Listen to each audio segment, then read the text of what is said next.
of the Box, membahas apapun yang Anda mau. Indonesia tanah airku cinta, Nusantara merdeka bhinneka tunggal ika. Bersama Awang Ajiwasita dan Om Bob. Greetings to each and everyone. Anytime you meet, I greet anyone. Whether it namaste, assalamu alaikum. Salam, salam, salam. Halo, kita ketemu lagi di Out of the Box, membahas apapun yang Anda mau. Sudah siap di sini Awang Ajiwasita bersama Om Bob. Langsung aja kita mulai diskusinya.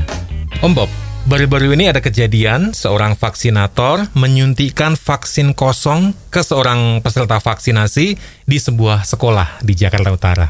Menurut Om Bob gimana ini? Ya, ini kegiatan vaksinasi ini kan memang sedang digiatkan. Ya. Jadi kalau dulu itu yang manula, terus kemudian itu turun yang umur 50, ya. Terus kemudian itu sekarang mulailah murid-murid itu ya dari SMP maupun SMA, bahkan kemudian nanti akan dilanjutkan dengan yang umur 12 ke bawah. Tujuannya pasti bahwa ini harus menjadi upaya agar supaya tercapai yang namanya herd immunity. Itu menurut teori bahwa kalau sampai 70% itu sudah divaksin semua, maka itu namanya sudah herd immunity dan diharapkan COVID-19 ini sudah tidak bisa lagi menular-nularkan yang sedemikian gawatnya seperti sekarang ini kan. Nah, sekarang sih kan rumah sakit itu sudah penuh semua ya. Sampai di lapangan parkir juga dijadikan rumah sakit. Koridor-koridor juga begitu. Bahkan orang yang sudah terserang gawat itu tidak punya tempat tidur, jadi hanya ditampung dulu di IGD. IGD itu UGD ya, zaman dulu namanya unit gawat darurat. Sekarang pakai nama IGD ya, paling suka memang gonta-ganti istilah ya. Nah, bahkan ada yang meninggalnya di tempat UGD apa IGD tadi itu. Itu memang virus ini memang begitu ganas ya. Nah, semua dari ilmuwan itu termasuk orang intelektual dan juga dokter-dokter tenaga kesehatan itu sudah sadar dan mengetahui bahwa segala sesuatunya untuk virus ini salah satunya adalah dicegah dengan vaksinasi. Ya, tidak bedanya dulu kalau kita waktu kecil itu kan juga vaksin yang namanya cacar air, ya, vaksinasi BCG atau apa itu ya, itu kan semua memang demi untuk kesehatan dan tidak kena penyakit yang mematikan. Yang anak-anak kita sangat terkenal tuh yang namanya vaksinasi untuk polio. Jadi itu seperti itu, dan vaksinasi itu bisa dilakukan dengan beraneka macam jalan yang disesuaikan dengan kebutuhan. Ya, biasanya kalau cacar itu kan vaksinasinya dilukai di tangannya. Kalau BCG disuntik, ya kan? Kalau polio diteteskan di lidah. Seperti itu. Nah, kalau untuk COVID-19 ini memang caranya disuntikkan. Ya, jadi pada saat penyuntikan ini juga harus hati-hati, jangan sampai salah. Ya, lah sekarang ternyata kan vaksinasi di Indonesia ini kan luar biasa ya, cepatnya di dalam menyediakan vaksinnya. Begitu pandemi ini menyerang, pemerintah Indonesia luar biasa ya, dipelopori oleh Menteri BUMN kita dan Menteri Luar Negeri kita itu segera mencari vaksin karena seluruh dunia itu butuh vaksin ya. Lah beliau berdua ini cepat sekali sudah mempunyai vaksinnya. Ya, kelihatan tuh waktu diekspos kan di televisi itu, wah ini vaksinnya sudah datang dari Tiongkok, ya. Sinovac, ya. Wah itu semua negara itu iri. Indonesia kok bisa punya luar biasa seperti itu cepatnya. Nah, tapi kan ternyata di Indonesia itu vaksinnya ada, udah cepat datangnya, tapi suntikannya terlambat. Ya, maka kalau sampai sekarang ini kan, ya kemarin yang dirilis itu kurang lebih hanya 24-25% dari seluruh penduduk Indonesia yang sudah divaksinasi vaksinasi yang pertama. Ini kan harus double ya, double jab, ya. Betul. Itu yang sedangkan yang sudah 2 kali kurang lebih 14 atau 17%, ya. Ini sangat lambat. Itu kenapa bisa lambat seperti itu ya, Bob? Ya seperti kita ketahui ya, karena penduduk Indonesia itu kan sedemikian banyaknya ya. Juga banyak orang-orang yang menjadi panutan-panutan ya. Kalau pemerintah bilang ini divaksin, tapi ada juga orang yang bilang tidak perlu vaksin ya. Kita ingat dulu waktu di Amerika itu Presiden Trump itu kan juga nekat ya. Dia mengatakan itu virus COVID itu nggak perlu ditakutin waktu itu kan. Sekarang dia udah bukan jadi presiden. Jadi dia demonstratif tidak perlu pakai masker. Wah, kelihatan sekali kalau dia tuh nggak pakai masker macam-macam. Ada yang ngomong juga nih kalau virus itu kan takut sama alkohol. Nah, jadi orang-orang di sana itu anggap aja kalau minum alkohol, artinya alkohol itu minuman yang mengandung alkohol ya. Yang merek-merek yang terkenal itu kan ada Martell, Johnny Walker, ya, Jack D, ya, itu populer sekali itu. Minum itu saja. Wah, itu kan kerongkongannya kena minuman alkohol yang cukup banyak persentasenya. Ya, kalau bir kan kecil tuh alkoholnya ya. Itu pasti virusnya lari. Ini kan juga ada yang seperti itu ya. Tapi kalau di Indonesia ini kan ya maaf, karena banyak yang menentang ya, mengatakan virus corona itu memang bisa mematikan, tetapi hidup matinya manusia itu kan di tangan Tuhan, di tangannya Tuhan Allah ya, kan begitu. Nah, jadi kenapa kita harus bingung pakai masker kalau ngomong-ngomong susah? Seperti kita ini pakai masker kan ngomong-ngomong susah ini ya. Napasnya juga agak susah ya. Nah, kenapa begitu? Kenapa kita bikin susah? Ya, wong mati urip itu ada di tangan yang menciptakan. Ini banyak sekali di isu-isuan begitu. Ya. Bahkan kalau kita lihat tuh ada seorang tokoh yang mungkin jadi panutan masyarakat ya. Masyarakat kebanyakan yang anti dengan vaksin ini kan. Pada saat kita lihat yang viral itu, pada saat berkunjung dengan temannya yang sedang sakit di rumah sakit berbaring, dengan demonstratif orang tadi itu mengambil udara dari pernapasan dari pasien temannya dia tadi itu ya, dihirup-hirup. Ini loh. Wow. Ya, kalau sebetulnya itu nggak ada masalah. Saya tetap akan sehat nih. Kita nggak takut dengan itu, ya. Ya, konon katanya beberapa saat kemudian itu orang yang begitu itu katanya kena COVID, ya. Wah. Ya, nasibnya gimana ya? Pikir sendiri aja deh ya. Kita nggak usah ngomong ya. Lah, jadi kecepatan vaksinasi di Indonesia ini menjadi sangat terlambat. Ya, himbauan pemerintah harus cepat-cepat. Ternyata ada banyak hambatan. Jadi sosialisasi atau kampanye dari pemerintah itu sepertinya mendapatkan pertentangan-pertentangan dari tokoh-tokoh yang seharusnya ikut mendukung vaksinasi. Ya, nggak cuma itu ya. Sekarang kan you tahu, sebetulnya vaksinasi aja itu kan juga tidak bisa menyelesaikan masalah kalau tidak didukung dengan yang lain-lain usahanya ya. Antara lain kan kita kan harus pakai masker. Betul. Ya, jangan mentang-mentang sudah divaksin terus kemana-mana nggak pakai masker kan nggak bisa juga. Itu namanya menantang. Juga tidak boleh kumpul-kumpul. Ya, walaupun divaksin juga harus tidak boleh kumpul-kumpul, tetap harus hati-hati. Ya, apalagi kumpul sama orang lain yang tinggalnya tidak sama satu rumah kita. Ya, di mana itu vaksin-vaksin tadi itu tetap bahaya. Kalau kita lihat kemarin itu waktu ada pembatasan jangan boleh kumpul. Ya, sementara ini juga banyak dari masyarakat yang tidak patuh ya, banyak ya. Itu kan. Jadi ini misalnya ini ibadah itu harus tidak bisa dilakukan berbareng-bareng, harus di rumah. Nah, terus ya banyak pendapat-pendapat yang simpang siur sehingga oh ibadah boleh tapi dianjurkan di rumah. Ya. Terus penyekatan yang di jembatan Suramadu antara Madura sama Surabaya itu demikian gawat. Ya, sampai terjadi kekerasan-kekerasan yang mengakibatkan apa yang sudah digariskan pemerintah itu tidak berlaku sebagaimana mestinya.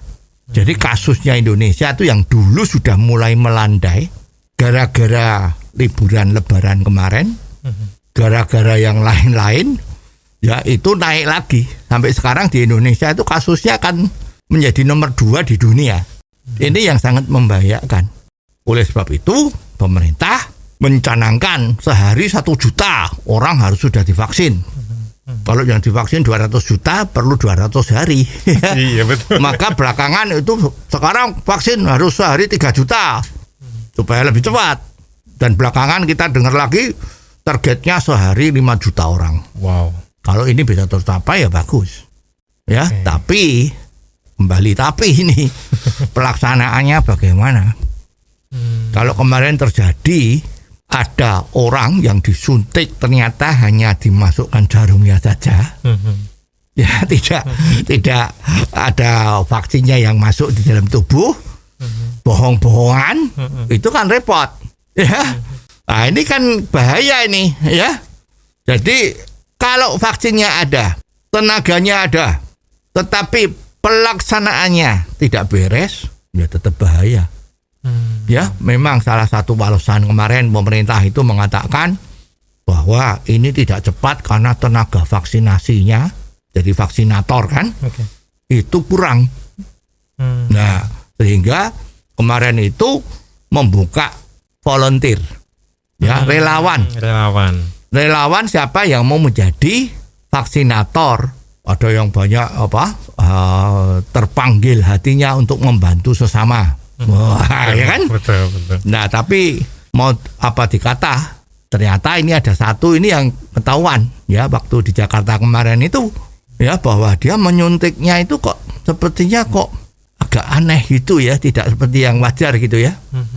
Nah, pada saat itu ternyata ya sama orang tuanya itu di video kan. Sekarang kan semua orang jadi wartawan. Semua orang bisa main video, semua orang bisa main foto ya, karena sekarang itu sudah menjadi umum, orang kalau punya handphone tuh bisa bikin video. Bisa bikin foto. Jadi ini kok orang tuanya memvideo anaknya waktu disuntik oleh petugasnya tadi. Ya, lah lihat setelah jadi videonya, dilihat-lihat loh, kok nggak ada yang disuntikkan, cuman ditusuk saja. Ya kan, ini kan jadi aneh. Ya, sebelum ini kan memang sempat viral kan di luar negeri itu, kalau nggak salah di India atau apa itu, yang disuntikkan itu ternyata dibuang di lantai. Ya, disuntik tapi dibuang di lantai terus selesai. Ya, ditusukkan, ditarik, dibuang di lantai, terus lengannya itu pakai kapas yang sudah ada alkoholnya, jadi seolah-olah sudah. Itu kan ada itu. Ya, waktu itu kita di Indonesia tuh lihat itu, oh itu kok kejadiannya bukan di Indonesia gitu. Ya, tapi sudah ada itu, sempat viral ya. Nah, ini sekarang dilihat dari videonya yang dibuat oleh orang tuanya itu, loh, kok cuma ditusukkan, dikeluarkan lagi tapi nggak disuntikkan. Nah, ini apa? Nah, setelah di-upload, katakanlah diposting di sosmed, itu menjadi perhatian. Terus ternyata setelah dilihat oleh yang berwenang, oh betul bahwa ini tidak disuntikkan. Nah, usut punya usut. Ternyata yang melakukan suntik atau tenaga vaksinator tadi itu adalah tenaga relawan.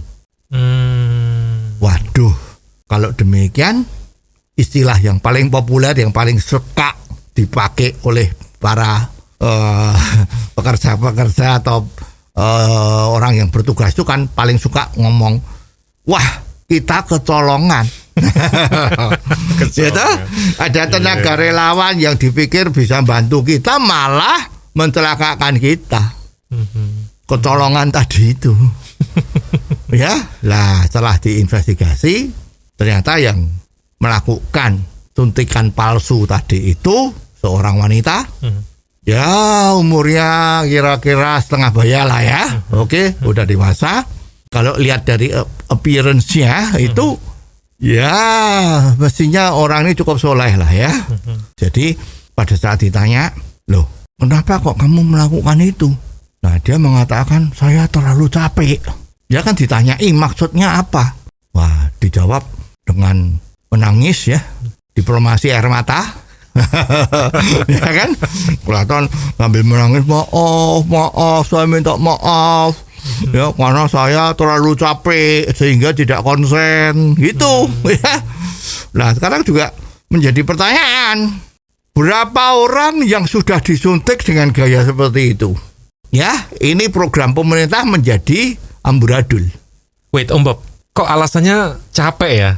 Memang sih di sana ada 599 orang yang ikut vaksinasi. Tapi apakah dia sendirian yang nyuntik semuanya itu sehingga capek seperti itu?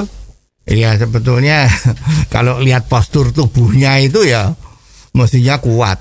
Ya. Oke. Nyuntik satu orang itu kan relatif berapa ya? 2 menit lah paling lama. 2 menit, oke, 2 menit. Ya, 2 menit paling lama. Jadi kalau 2 menit itu berarti 1 jamnya kan kurang lebih 30 orang. Betul. Ya, katakanlah dia udah 3 atau 4 jam. Ya, itu ada 100 atau 200 orang. Ya, kita kurang jelas kemarin dikatakan ada 600 atau angka yang nyebutin 599 itu. Apakah memang dia sendiri yang nyuntik atau ada beberapa orang yang nyuntik? Ya, tapi kejadian saat itu kan jadi repot. Ya, katakanlah misalnya 100 saja yang disuntik sama dia. Ini sekarang harus dicari lagi. Siapa yang disuntik sama dia? Ini kan harus dicari. Dan kalau sudah begitu gimana? Ini ada orang, biasanya orang Jawa itu kan pakai untung. Untung ketahuan, ya. Kalau tidak ketahuan bagaimana? Ini kan jadi repot, ya. Jadi pada saat diinvestigasi dia mengatakan capek, itu ya sepertinya kan tidak masuk akal. Relatif kerjaan menyuntik itu nggak capek, ya. Dia nyuntik berapa orang? Ya kalau ngangkat-ngangkat semen itu capek, ya. Ngangkat karung gula itu capek, ya. Tapi kalau nyuntik itu ya nggak capek. Ya, jadi ini sebetulnya memang perlu dipertanyakan, apakah ini memang punya tujuan-tujuan tertentu yang bisa termasuk golongan yang ingin agar supaya vaksinasi ini gagal. Ya, seperti kita ketahui kan dengan adanya pandemi ini kan pemerintahan kita itu kan banyak sekali mendapat protes-protes atau suara-suara yang menentang bahwa pekerjaan pemerintah itu nggak beres di dalam menangani ini, ya. Nah, sekarang dengan tujuan-tujuan nggak ngerti deh, ya. Kalau kita kemarin lihat tuh bahwa nanti pada tanggal berapa itu akan ada demo, katanya akan menurunkan pejabat-pejabat kita atau bahkan akan menurunkan presiden tidak akan selesai menjalankan tugasnya karena sudah diganti, misalnya begitu. Itu kan banyak isu-isu seperti itu, ya. Lah sekarang dengan cara menyudutkan pemerintah kalau pengatasan pandemi COVID-19 ini nggak beres, ya. Jadi sebetulnya sebagai aparat atau intelijen atau orang investigasi kan tidak boleh begitu percaya saja. Lah kamu kok cuman disuntikkan jarumnya itu maksudnya apa? Maaf saya kilaf, saya kecapean, itu jangan mudah dipercaya. Karena ini menyangkut nyawa orang dan menyangkut program pemerintah. Betul. Jadi ini harus betul-betul diinvestigasi dengan betul. Nah, kemarin saya sempat googling nih Om Bob, bahwasannya ternyata hal yang serupa juga terjadi di Ekuador, di India, bahkan di Malaysia terjadi beberapa kali penyuntikan vaksinasi yang kosong tadi itu. Apakah ada hubungannya dengan yang terjadi di Indonesia gitu ya? Ya memang, kalau memang itu juga terjadi terutama di negara-negara yang tadi you sebut itu, ada di Malaysia, Ekuador, dan India, itu kita harus mikir, ya kan boleh, curiga kan boleh. Aparat kan boleh curiga dong, ya kan? Jangan mudah percaya kalau ini wah kecapean. Ya, ingat dulu kalau ada teroris di Surabaya itu kan juga terorisnya perempuan. Kelihatannya begitu soleh, begitu baik orangnya, tapi bawa bom, ya. Kan harus curiga. Yang namanya aparat itu harus curiga, jangan mudah diberi alasan-alasan yang ya tidak masuk akal seperti itu. Apalagi sekarang itu juga ada di Malaysia tadi lah you ngomong. Nah, itu juga perlu dipikirkan. Harus diinvestigasi betul bahwa dia itu siapa. Latar pendidikannya di mana. Siapa saja yang bergaul dengan dia atau dia bergaul dengan siapa saja. Pengalamannya dia apa selama ini, selama hidup seperti ini. Karena jaringan yang dinamakan teroris itu kan memang ada jaringan internasional. Ya, ada Al-Qaeda, ada Taliban, ya kan? Kalau kita dengar-dengar itu semua ya. Lah, jangan-jangan ini ada jaringan satu kesepakatan dari pihak luar negeri agar supaya proyek vaksinasi di Indonesia ini tidak berhasil dengan baik. Jangan-jangan, kan boleh curiga, jangan-jangan. Jadi investigasinya ini harus betul-betul dilakukan. Ya, jangan cuma percaya saja. Kalau kemarin lihat itu dengan diplomasi air mata seperti itu terus kita ternyuh ya. Kan kita kan bangsa, kita kan terkenal bangsa yang ramah. Bangsa yang baik, harmonis, terus percaya begitu saja, memaafkan, ya kan? Memaafkan dalam konteks kemanusiaan ya memaafkan. Tapi dalam konteks ini ada bahaya terhadap negara atau tidak, itu ya jangan mudah percaya. Harus betul-betul diawasi dan diinvestigasi betul. Dari istilahnya dari ujung kepala sampai ujung kaki itu diperiksa semua itu. Ya agar supaya ini jangan sampai terjadi. Jangan-jangan ini nggak cuma terjadi di Jakarta loh. Mungkin di luar pulau. Sulawesi mungkin ada. Sumatera sana mungkin juga ada kan. Kita nggak tahu kan. Dan memang harus hati-hati. Oke. Lalu terkait dengan situasi seperti ini, gimana ya caranya supaya ini nggak terjadi lagi gitu? Ya, sebetulnya mencari tenaga relawan tadi itu kan juga harus hati-hati. Ya, yang namanya relawan itu kan tidak dibayar kan. Betul. Kita nggak tahu apakah nanti di sana kasih nasi bungkus atau tidak, nggak tahu ya. Apa terus ada amplopnya juga kita nggak ngerti. Tapi yang namanya relawan itu siapa yang mau bekerja. Ya, nah kalau merekrutnya tenaga relawan itu sembarangan, asal daftar terus kelihatannya oke, orangnya soleh ya, orangnya baik, bisa suntik, mungkin dia pernah sekolah di SPK atau gimana, terus langsung diterima. Itu bahaya. Jadi tenaga relawan itu bahaya kalau bukan dari orang-orang aparat kita sendiri. Biasanya itu yang namanya tenaga relawan itu adalah baru dicari kalau ada pekerjaan-pekerjaan yang sifatnya bahaya. Sehingga kalau pakai order itu susah. Ya, misalnya ada orang harus masuk ke sumur yang dalamnya 10 meter untuk bantu orang. Ya kan? Ada yang kejegur. Terus kita, siapa yang disuruh ya? Kalau kita punya anak buah katanya 20, waduh, ini tugas ini kan bahaya. Jangan-jangan sumurnya itu ada gasnya juga bisa. Jadi kalau yang nulung tuh bisa mati. Ya, biasanya itu pemimpin yang baik tidak berani sembarangan memberi order. Kalau ini tidak ada yang turun, mungkin anak yang di dalam itu bisa meninggal dan didesak waktunya. Ya itu harus siapa yang disuruh turun. Nah ini ada teori dan biasanya berhasil. Itu mencari relawan. Hai teman-temanku, ada 20 kan tadi. Ini kerjaan ini bahaya. Kalau masuk di sini itu bisa membahayakan jiwamu. Tetapi kita udah siapin tabung oksigen. Oksigen lagi susah sekarang ya. Nah juga ada maskernya supaya tidak kena racun. Tapi kerjaan ini berat. Ya, saya tahu kamu semua itu mempunyai kemampuan yang hebat untuk ini. Ya, tetapi saya kepengen siapa yang mau menjadi relawan untuk membantu anak yang ada di dalam sumur ini. Lah, ini jauh lebih baik. Pasti ada orang yang dalam hatinya kepengen membantu itu karena ini proyek kemanusiaan. Nah, kalau ada muncul, itu baik. Jadi tidak menimbulkan masalah. Kenapa saya yang ditunjuk? Kalau nanti yang ditunjuk itu si A, ya. Terus waktu si A nulung itu meninggal gimana? Kan yang nunjuk yang merasa juga ikut bersalah. Wah, kenapa saya tunjuk dia gitu kan? Betul. Tapi kalau sukarelawan, oke. Kan risikonya yang sukarelawan itu. Ya persis kalau kita nonton film perang itu kan. Ada musuh yang berlindung di balik bunker pakai senjata mesin, waktu itu senjata mesin ya. Itu layur. Wah, ini harus dilempar granat ke dalam nih. Kalau enggak ini musuh itu tetap nggak bisa kalah karena ngumpet di dalam bunker. Wah, ini gimana ya?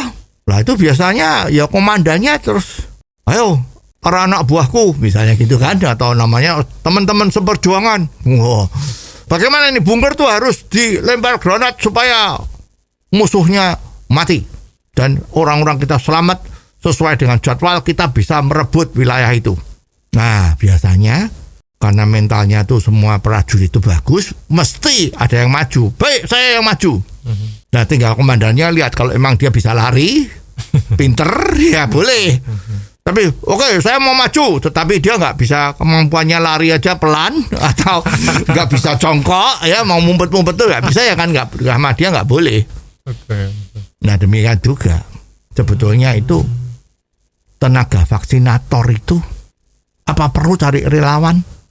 Kalau memang diperlukan cari relawan, itu juga harus dari kalangan kita sendiri, jangan manggil orang luar. Itu bahaya karena ini adalah kerjaan-kerjaan yang sangat sensitif, harus berhasil dengan baik. Ya, jadi kalau sudah ada relawan ya harusnya dites dia siapa. Jangan-jangan ini musuh yang diselundupkan. Karena kita nggak tahu dia kok.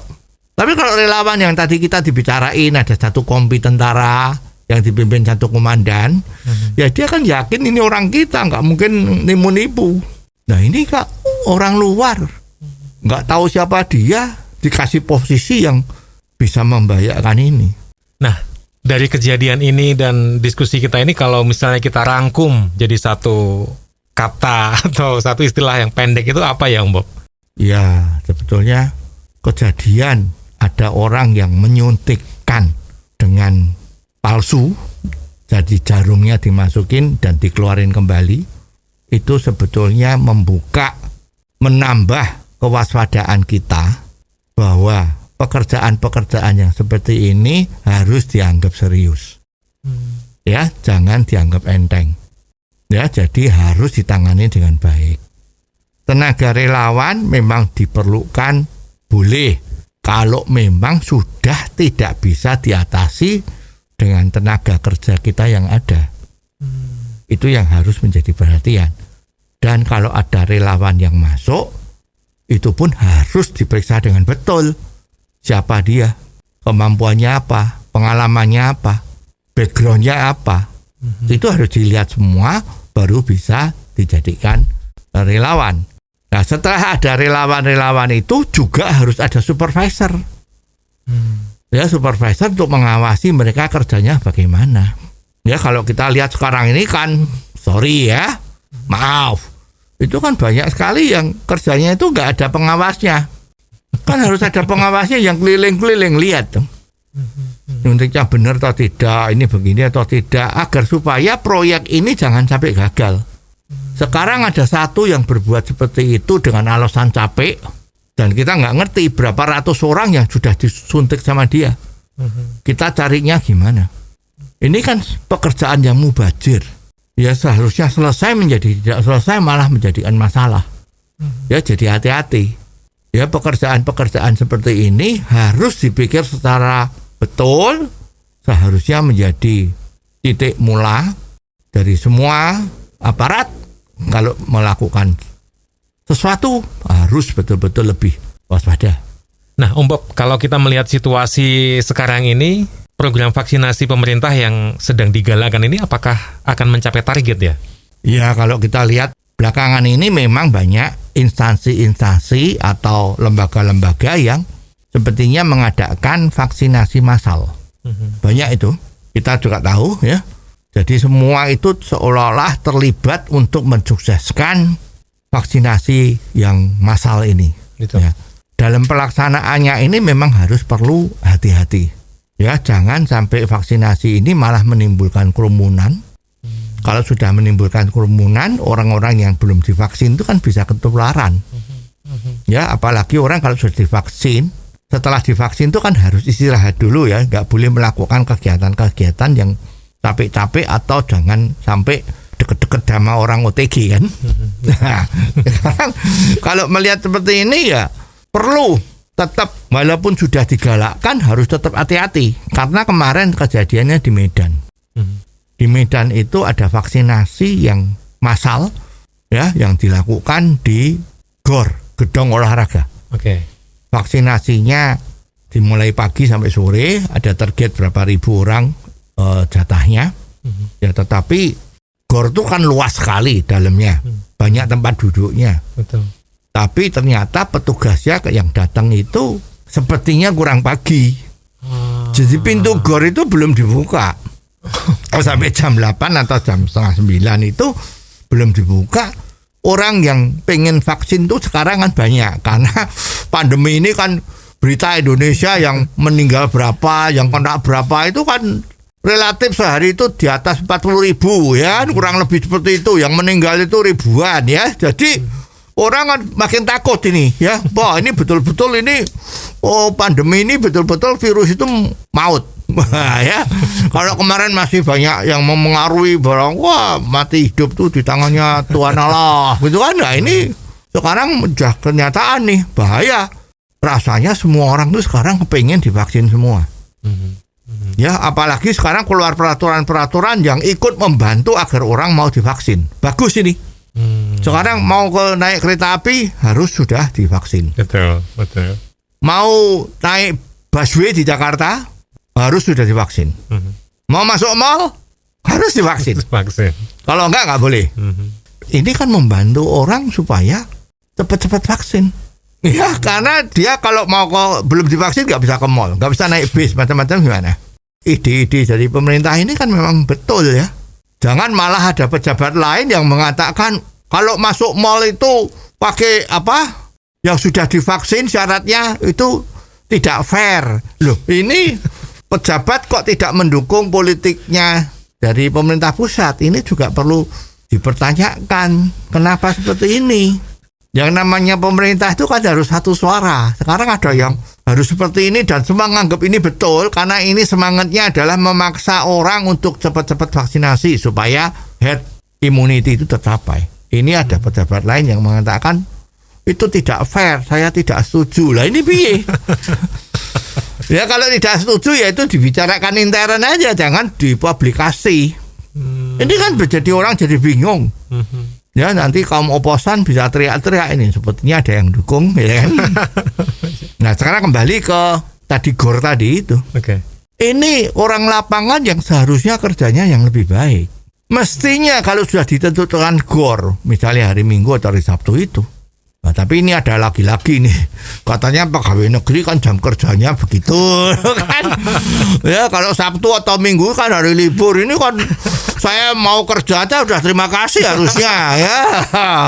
Ini susah. Kalau mentalnya masih seperti itu, bukan mental melayani, tapi mental dilayani ya susah.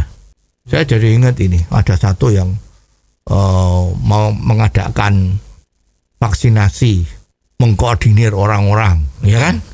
Ternyata ada lembaga-lembaga yang oke, kita akan bantu untuk melakukan vaksinasi, tetapi syaratnya harus ditambahin tenda-tenda. Ya, padahal itu ruangannya udah cukup besar, udah cukup bagus lah. Harus ditambahi tenda-tenda dan petugasnya itu harus dijemput pagi-pagi. Ini sebetulnya kan semua tuh menjadi semangat bersama ya untuk bisa menyelesaikan vaksinasi ini. Nah, seperti GOR tadi itu, harusnya petugasnya itu datang jam 6. Pegawai negeri itu kan mengabdi kepada negara ya, bukan mengabdi pada jam kerjanya saya kan, bukan ya. Harusnya jam 6 tuh datang, pintu dibuka dulu. Datangnya enggak usah gerombolan kan, masuk langsung duduk. Wong GOR tuh tempatnya duduk kan ribuan tuh. Luas banget ya. Tinggal duduk, jaga jarak macam-macam. Kalau sudah begitu, petugasnya siap, panggilin satu-satu turun, diantri. Jadi tidak terjadi yang namanya kerumunan. Yang sudah disuntik, ayo pindah tempat duduk. Man banyak sekali tempat duduknya di GOR itu. nunggu 15 atau 20 menit, 30 menit. Setelah itu harus boleh keluar. Kalau tidak terjadi apa-apa. Nah ini masih terjadi. Jadi orang lapangan ini yang terus terang kurang terlatih. Nah, padahal masalah ini kan sebetulnya itu kan masalah sepele ya, gampang ya. Enggak cuma itu. Kemarin di Jawa Timur tuh ada itu. Sekolahan SMP itu melakukan suntikan massal untuk sekolahan SMP. Ibu-ibunya marah, jadi keributan. Karena apa? Jadwalnya itu nggak cocok yang ngatur. Jadi terjadi kerumunan juga semua orang murid-murid itu. Nah murid-murid itu kan bukan dari satu rumah. Betul. Ada yang dari utara, ada yang dari timur, ada yang selatan, ada yang barat, ya kan? Dan kumpulnya juga orang-orang yang kita nggak tahu. Mungkin OTG. Ini kumpul untel-untelan di SMP itu. Ini juga yang ngatur tuh gimana? Katanya sudah diatur dengan jam sekian kelas berapa, jam sekian kelas berapa. Ternyata itu menjadi gerombolan nggak karuan kayak gitu. Ini gimana? Ya jadi petugas lapangan itu juga betul-betul harus ngerti apa yang dia lakukan. Jangan sembarangan. Ini yang terus terang menjatuhkan image dari pemerintah. Sepertinya kok nggak bisa ngatur kayak gini. Oke, nah kalau ini kita kaitkan dengan kebijakan pemerintah Om Bob, bahwa seseorang itu harus menunjukkan katakanlah paspor vaksin, sertifikat sudah divaksin ketika akan berkegiatan. Menurut Om Bob, apakah ini akan berhasil? Ya, ini berhasil dalam arti kata mengurangi orang terinfeksi COVID-19, betul. Ya, jadi sekarang contohnya di mall itu kan. Mall itu karyawannya semua sudah divaksinasi. Oke. Ya, yang masuk harus sudah divaksinasi. Itu relatif aman kan? Betul. Karena yang kalau sudah divaksinasi itu kan ya kemungkinan kena ketularan menjadi OTG itu mungkin lebih sedikit. Ya, jadi ini sebetulnya langkah yang paling baik. Bayangin, you mau masuk ke pasar di Jakarta juga sekarang sudah mulai ya. Betul. Ada pasar Tanah Abang kalau nggak salah, atau mana itu juga begitu. Otomatis orang-orang yang kumpul di dalam situ adalah orang-orang yang sudah divaksinasi.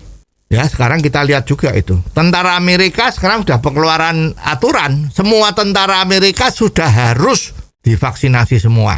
Padahal di Amerika kemarin kan terkenal sekali kalau orang nggak mau vaksin. Ya, malah berdemo ya. Kalau tidak perlu vaksin, kita melanggar hak asasinya macam-macam. Nah, sekarang tentara Amerika setelah presidennya ganti ini ya, itu semua harus divaksin. Ya, kalau you nggak mau vaksin, you keluar dari angkatan bersenjatanya Amerika. Ya, nggak cuma itu. Perusahaan yang terkenal di dunia itu Facebook mewajibkan semua orang vaksinasi. Kalau nggak usah kerja di Facebook. Twitter juga gitu. Jadi memang ini adalah sesuatu yang memang harus dilakukan. Jangan main-main dengan virus COVID-19 ini. Ya, jadi sekarang kalau sudah ada peraturan ini ya kita ikutin. Tapi ini bisa gagal nggak Om Bob? Bisa saja. Kalau kita nekat. Artinya nekat itu, ya tadi itu. Kemarin ada kedengaran. Kalau orang mau vaksin, atau orang vaksin itu pakai KTP-nya orang lain. Ini sangat bahaya. Nanti kalau dia masuk ke mall, yang punya KTP itu kan dia belum divaksin. Lolos. Terus petugas-petugasnya yang memeriksa apakah sudah vaksin atau tidak, walaupun kita pakai digital kan. Betul. Aplikasi yang namanya Peduli Lindungi itu. Itu memang ada. Sayang, itu punya sertifikat vaksin itu nggak ada fotonya. Jadi pakai itu juga harus lihat bapak KTP, dilihatin memang orangnya benar atau tidak. Ya, tapi ya udahlah, nggak apa-apa, asal memang yang petugasnya memang kuat. Jangan sampai ada orang yang datang, maaf Pak, handphone saya ketinggalan. Ya, terus petugasnya tinguk. Ya udah nggak apa-apa, 50.000 deh kalau mau masuk. Salam tempel. Itu bahaya, akan hancur semua sistem. Ini yang repot. Ya, dan juga satu yang perlu dipikirkan, kalau orang Indonesia yang vaksinasinya itu di Singapura atau di Amerika, banyak terjadi kan ini. Betul. Ya, karena di Indonesia mau vaksinasi nunggu gilirannya belum sampai pergi ke Amerika. Ya, 25 juta bisa tinggal di sana 3 minggu, pulang vaksin dari sana, udah. Nah ini kan dia nggak punya peduli lindungi. Oh iya. Wah, kalau mau masuk mal di mana? Ini mana ini? Nggak boleh karena nggak punya paspor versi Indonesia peduli lindungi tadi itu.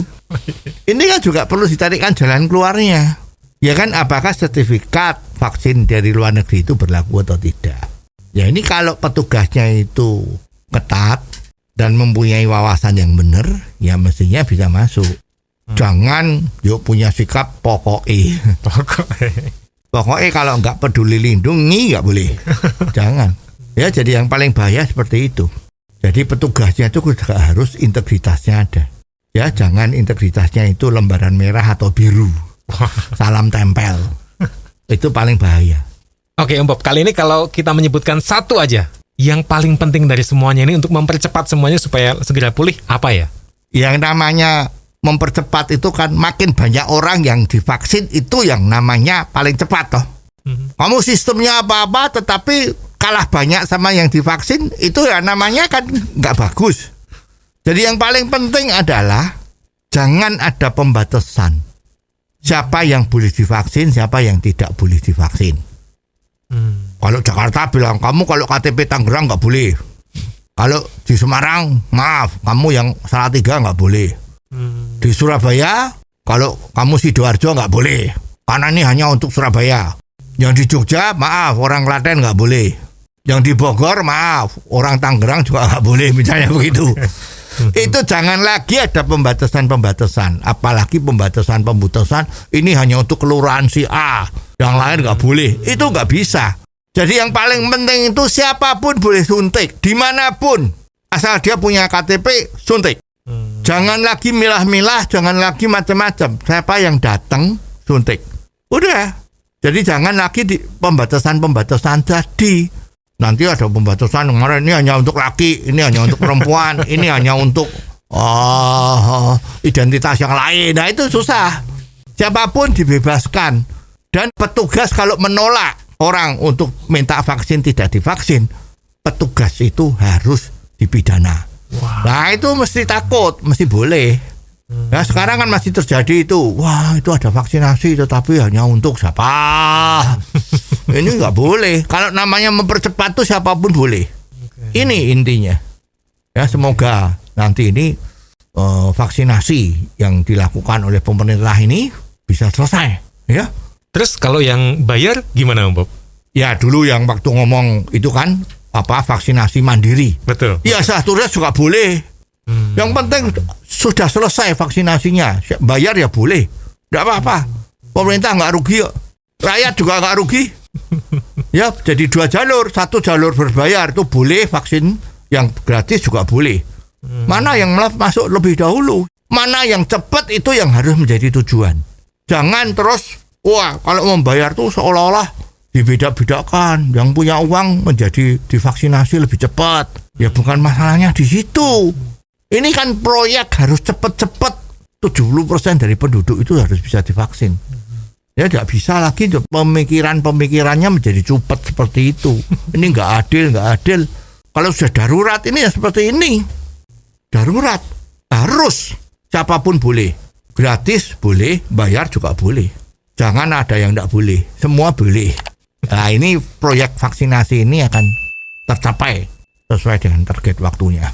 Yes. Dan sekian episode kali ini. Terima kasih untuk kebersamaan Anda. Ingat, kalau Anda punya komentar tentang apapun juga yang bisa kita bahas di sini, silakan WhatsApp ke 0878 5590 7788. Jangan Anda lewatkan Out of the Box versi singkat atau pendek dalam program Underline yang setiap hari disiarkan di radio kesayangan Anda ini.